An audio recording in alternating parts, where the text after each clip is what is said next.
Olá, eu sou Yasmin, tenho 19 anos, estou no segundo ano de pedagogia e atualmente trabalho como secretária. Oi, eu sou a Milena, eu sou acadêmica do terceiro ano de pedagogia e atualmente eu trabalho no CEMEI. Olá, eu sou a Emanuele, tenho 20 anos, estou no segundo ano de pedagogia e atualmente eu trabalho de secretária e em uma escola também. Oi, eu sou a Raíssa, tenho 19 anos, sou acadêmica do segundo ano de pedagogia e atualmente eu trabalho como secretária. E esse é o nosso podcast Além do Óbvio.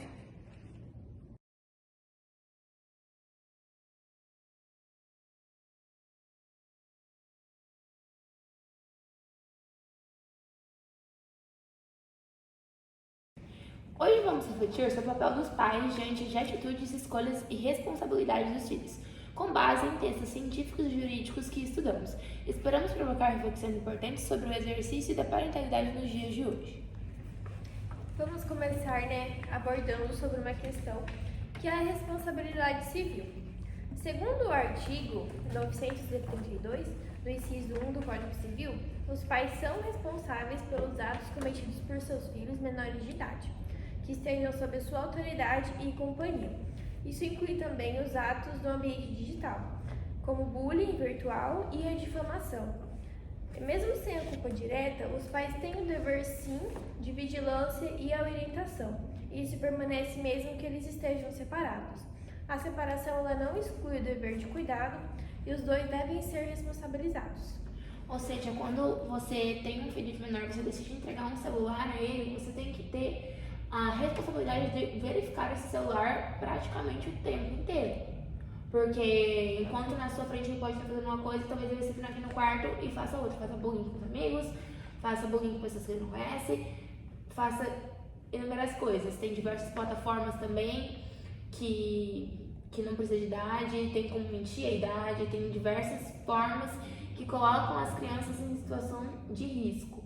Então é preciso que um responsável esteja monitorando praticamente todo o tempo. E é interessante também notar que isso vale até mesmo quando o filho vive só com um dos pais. O conceito de poder familiar não depende da guarda física, é uma responsabilidade contínua, não importa a configuração familiar. Como até a Milena disse, a gente tem que saber as plataformas que os filhos têm. Como a gente conhece até o TikTok e o Instagram, é uma plataforma de fácil acesso, de fazer uma conta e tem acesso a vários conteúdos diferentes. Qualquer coisa que você pesquisa vai aparecer. Então é sempre bom ter algum responsável monitorando o que o filho está fazendo. Então a internet é uma terra sem leis, então qualquer um pode pesquisar lá e achar o que quiser. Coisas que não agregam nada na vida, principalmente. Então os pais devem ter muito cuidado com essa questão. Eu achei bem interessante também a parte que você fala que os dois são responsáveis, né? Então assim, não é porque eles estão separados que só um leva a culpa. Exatamente. É dos dois, então é válido, ressaltar isso, que às vezes as pessoas realmente não sabem, e isso é bem importante. E o cuidado também com o ambiente digital é algo que nem sempre recebe a atenção devida, A gente sabe que é muito fácil dar um celular para uma criança para você fazer o que você tem que fazer. E nem sempre as coisas se resolvem assim, Pode acarretar em grandes problemas isso. Agora vamos voltar à situação para os filhos que já atingiram a maioridade. Em regra, os pais deixam de ser responsáveis pelos atos dos filhos adultos. Só que, no entanto, há exceções bem importantes. Se o filho ainda depende financeiramente dos pais ou utiliza bem deles, como um carro, e causa prejuízo, os pais podem sim ser responsabilizados, especialmente se já havia sinais de risco, como direção imprudente. Ou seja, se o seu filho de maior de idade pegou o seu carro, sem sua permissão ou com sua permissão, não importa, e ele mora com você, ele depende de você, ele não tem carteira de motorista, você sabia que isso poderia ser um risco, então deveria ter impedido ou evitado aquela situação, Porque não ter carteira de motorista e querer dirigir é uma imprudência enorme, é um risco tanto para a própria pessoa quanto para os outros, é bem perigoso, Na maioria das vezes os pais estão coniventes com isso, E eles têm que entender que a autoridade é eles ali, Eles são responsáveis, independente do que acontecer, a responsabilidade é dele de ter deixado, né? Às vezes eles acham, não vai acontecer nada, meu filho é responsável, mas às vezes até com as pessoas que têm carro, que têm habilitação, tudo certo acontece, aí as coisas são inevitáveis. Então tem que ter o maior cuidado possível, mesmo que o filho seja de maior e já dirija faz tempo. Sim, essa responsabilidade residual reforça que o vínculo educativo e jurídico não desaparece completamente aos 18 anos, principalmente quando tem convivência e dependência, ou seja, quando um adulto de 18 anos ou mais mora com você e ainda depende de você financeiramente, quer dizer que você é sim responsável por aquele adulto, porque ele tá ali dependendo de você, ele tá morando na sua casa, tá dependendo de você.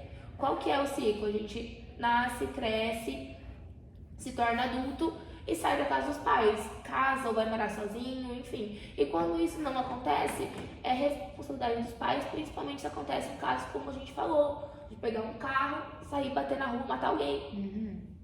É perigoso. É bem perigoso. Cuidado. E isso mostra, né, como o dever de orientação se estende além da infância e da adolescência, né, que embora de forma diferente, ainda exige a consciência e os limites, né, impostos pela família. Mas até onde vai a responsabilidade dos pais pelos menores, né? Tem um caso que aconteceu de um artigo que eu li, que é de menor de 13 anos, o nome dela era Juliana Bonfim, e os pais eram da religião de Testemunha de Jeová, e a Giovana ficou muito mal, eles levaram ela para o hospital, chegou no hospital, os médicos falaram, olha, a Giovana está muito ruim, ela precisa de uma transfusão de sangue. E aí eles falaram, pode fazer o possível para salvar minha filha, mas transfusão de sangue a gente não vai deixar fazer. E aí os médicos tentaram fazer o possível dentro do que eles conseguiam, das condições que eles tinham, e infelizmente, algumas horas depois, a Juliana acabou falecendo. E aí o hospital ficou qual palavra que eu... transtornado. E aí o que eles fizeram? Foram processar os pais. E aí o juiz determinou que foi culpa do próprio hospital ela ter falecido, porque dentre tudo o hospital jurou, os médicos sempre, quando eles terminam a faculdade, eu acredito que é assim, né? Eles fazem o juramento de, acima de tudo, salvar vidas. Então eles deveriam ter salvado sim a vida da Juliana, porque quando os pais são negligentes, dever do Estado, ou de quem é o mais responsável ali, cuidar da vida da criança. No caso do hospital, eram os médicos que deveriam ter salvado a vida da Juliana, né? Mas em relação a esse caso, por que os pais não aceitaram a transfusão de sangue? Por que a Testemunha de Jeová não aceita essa transfusão, mesmo que seja necessário? A religião de Testemunha de Jeová, eles acreditam que quando faz a transfusão de sangue é a mesma coisa que comer sangue. E eles acreditam que quem come sangue não tem a vida eterna. Então eles não aceitam a transfusão de sangue. Se negam. E essa regra, ela vale para quem é menor de idade também, ou só para menor de idade? Que o hospital tem essa obrigação, né, de salvar a vida?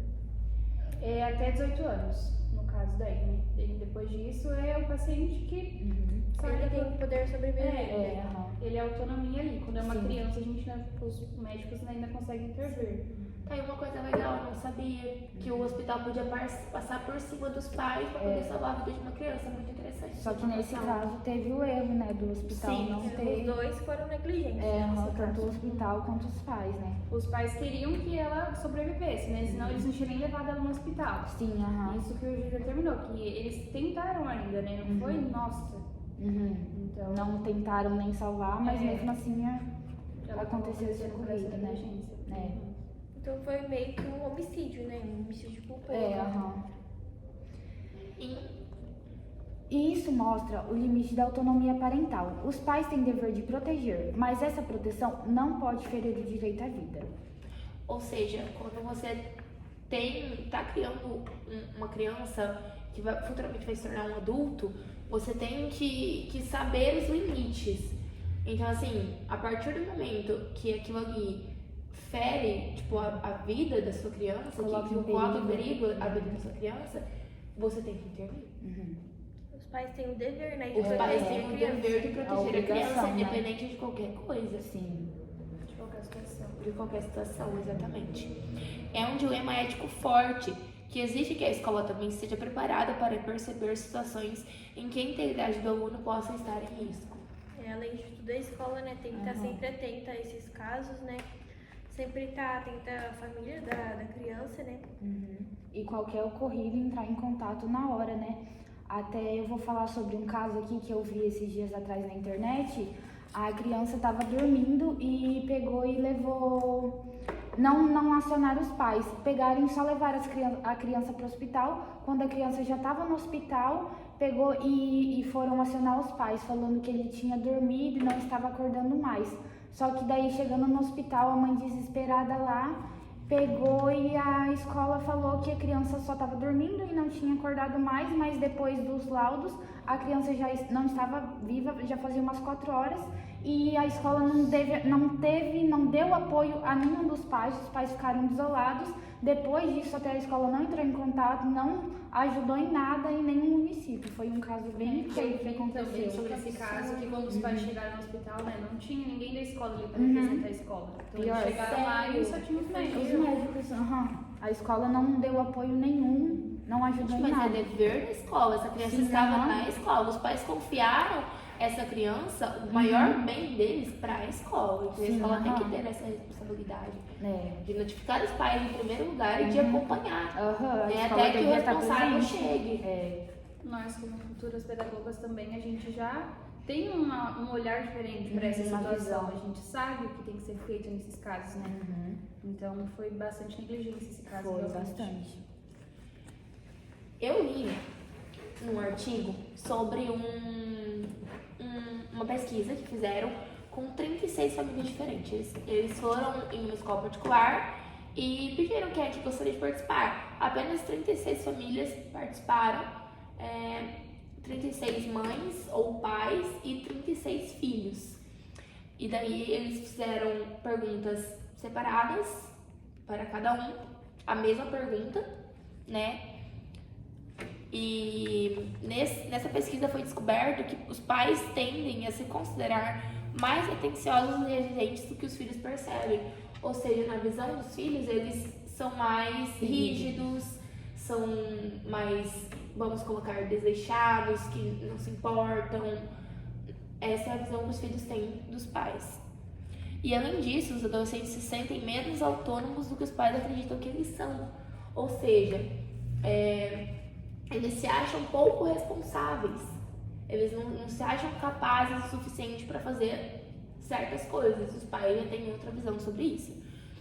Há uma diferença entre o que os pais acham, o que estão oferecendo e o que os filhos sentem. O estudo sugere que regras são fundamentais para o desenvolvimento da responsabilidade e que um equilíbrio entre limites e liberdade é o ideal. Então, o adolescente ele tem que ter a liberdade dele, mas dentro das regras.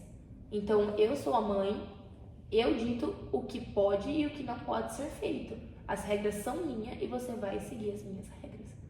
É isso que você tem. Você vai ter a sua liberdade desde que você siga as regras que eu estou te passando. Dentro do conforme, né? Sentar em conversar, dialogar, explicar, ó, você quer isso? É igual essa questão de sair e querer voltar tarde.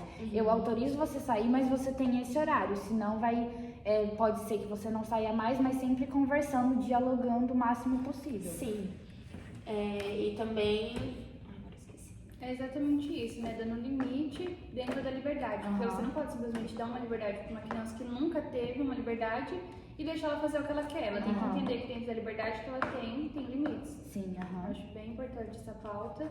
E é isso, né? Os adolescentes que estão crescendo, principalmente, quando vai sair, alguns lugares, dormir fora. Sempre também avisar, né, essa questão, tipo assim, conscientizar os adolescentes, porque como a gente sabe, tá tendo muitos casos assim, de gravidez e coisas ilícitas que os adolescentes estão usando, então sempre pegar e conversar antes do adolescente sair, conscientizar ele pra ele não fazer coisas erradas, né? Todos os relacionamentos que a gente tem com qualquer pessoa tem que ter uma conversa frente a frente para estabelecer limites, para dizer o que a pessoa deve fazer ou não, entendeu? E eu acho que não tem nada mais poderoso do que um pai ou uma mãe responsável chegar com o filho e conversar. Porque a criança, ela não aprende apanhando, ela não aprende gritando com ela aprende você sentando e conversando com ela. Sim, Com o Ela tempo, a criança vai tendo uma confiança em você, né? Sim, exatamente. Posteriormente Mas vai continuar se te for- contando as coisas na adolescência. E a gente já foi adolescente, a gente sabe que não é fácil. Não. Eu não quero nem pensar quando eu tiver minha filha, que ela for adolescente, eu não vou nem saber como lidar. Porque, assim, adolescente é muito difícil, que tá ali na fase dos hormônios e Muitas tudo ideias, muito, pensamentos. muito, tipo, tudo é meio novo ainda, Aham, né? Então, assim, tem que conversar com delicadeza, com calma e sempre tentar entender o lado do adolescente também. Claro que tem coisas que não são entendíveis, mas sempre tentar ir por esse lado, né? Aham. E o que todos esses textos têm em comum é a ideia de que ser pai ou mãe vai muito além do afeto. É uma função social, educativa e legal. As consequências dos atos dos filhos, mesmo quando cometidos sozinhos, podem recair sobre os pais, se houver omissão no cuidado. Ou seja, os pais sempre serão responsáveis pela infratura que o de menor cometer, porque é dever deles cuidar de menor, né? Então, E isso vale tanto para os danos causados quanto para a formação ética e emocional dos filhos. Então, assim, literalmente tudo que você faz na criação do seu filho é responsabilidade sua. Tudo. Não tem, mas ele estava na casa de fulano. Tá, mas ele estava na casa de fulano, quem que deixou, ele foi com autorização de quem? Você conversou com a mãe de fulano pra saber se ele realmente estava lá, pra saber o que ele estava fazendo lá, entendeu? Então tem que ter esse diálogo e isso. E a gente viu, né, que como futuras pedagogas, entender esses aspectos é essencial, né? Nós vamos lidar diretamente com as crianças, os adolescentes e principalmente as famílias deles. Nós precisamos saber mediar, orientar e compreender, né, essas complexidades para posteriormente aplicar isso, né, quando a gente se formar, que vai ser super importante. Então, esse foi o nosso podcast e obrigada por ouvirem nossa conversa.